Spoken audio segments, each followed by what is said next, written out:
ভিডিওতে আপনারা দেখতেই পাচ্ছেন যে আমি আজকে দু ধরনের দুটি শরবত বানিয়েছি। একটি হচ্ছে পাকা আম দিয়ে দইয়ের শরবত, একটা হচ্ছে কালো জাম দিয়ে টক মিষ্টি শরবত।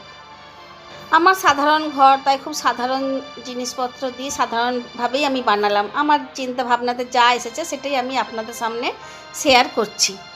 আমের শরবতটির ক্ষেত্রে একটু লক্ষ্য রাখবেন যেন আমটারই ভালোভাবে ব্যবহার হয়।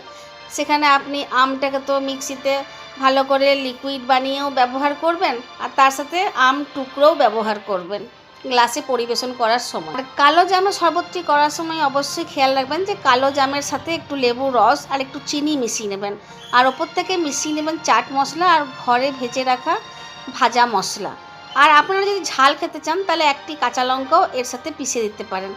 তাহলে আমার এই অতি সাধারণ চিন্তা ভাবনাকে যদি আপনাদের ভালো লাগে তাহলে অবশ্যই সাবস্ক্রাইব করবেন।